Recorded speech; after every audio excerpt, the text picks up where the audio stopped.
Not every guardian is chosen. Some of them show up, uninvited. Titan was 8 weeks old the day he arrived at a house that didn't want him. His own breeder warned against it.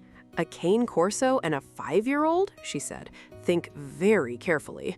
Even Lily's grandmother refused to visit until the puppy was gone.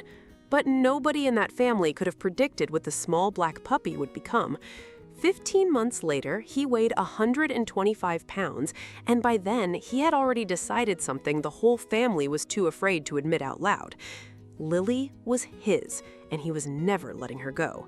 But to understand why an entire family almost gave him away, we have to go back to the beginning. The Reeds lived just outside Sacramento, California. Rachel was 32, a hospital scheduler with a quiet, careful nature. David was 34, an electrician who had wanted a big, loyal dog since childhood. Their daughter Lily was 5, small for her age, with a laugh that filled every room she walked into. When David brought home a Cane Corso puppy, the family group chat did not go quietly. His mother called within the hour. "Do you understand what that breed becomes?" she asked. 100 pounds of muscle in a house with a little girl? Rachel's sister said almost the same thing, word for word. Everyone had an opinion. Nobody had actually met the puppy. David's mother sent article after article about bite statistics and dangerous breeds, each one longer than the last. Rachel read every single one and didn't sleep well that week. David just kept saying the same thing, quietly, to anyone who would listen. Give him a chance before you decide who he is. They named him Titan, half as a joke, half as a hope.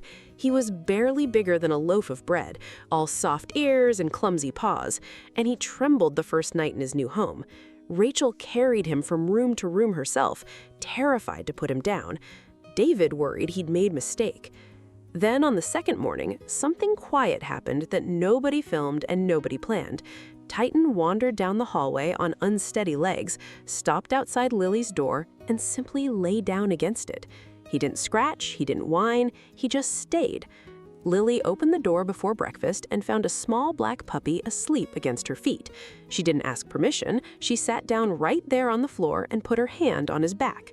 Rachel watched from the hallway and said nothing.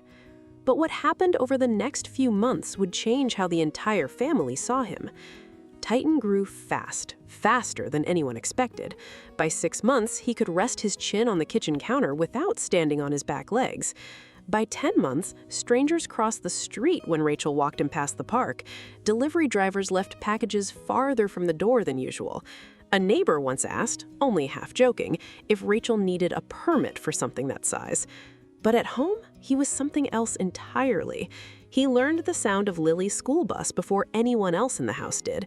Every afternoon, 3 minutes before it turned the corner, Titan would walk to the front window and sit. Not bark, not pace, just sit and wait and watch. When Lily had nightmares, she didn't call for her parents anymore. She called for Titan, and 125 pounds of dog would climb onto the end of her bed without being asked twice. He learned her routines the way most dogs learn commands, slowly at first, then all at once. Tuesday meant swimming lessons, so he waited by the garage door with his leash already in his mouth. Friday meant pancakes, so he sat under her chair before anyone had cracked an egg. David's mother still hadn't visited. She told Rachel more than once that they should reconsider before something happened. Rachel started to wonder if she was right. If this story is touching your heart the way it's touched us, please take a second and hit subscribe. Every subscriber tells us these stories deserve to be told. Little did they know, the night that would prove everything was still coming. By his first birthday, Titan had a routine nobody had trained in him. He slept outside Lily's door until she fell asleep, then moved to the foot of the hallway where he could see both her room and the stairs. He waited by the tub during bath time, chin resting on the cold tile, eyes never leaving her. When she cried, even quietly, even from another room, he was there before her parents were. Rachel began filming small moments, just for herself at first, never meaning to share them with anyone outside the house. Titan letting Lily rest her whole head on his side while she read. Titan standing perfectly still while she looped ribbons around his ears.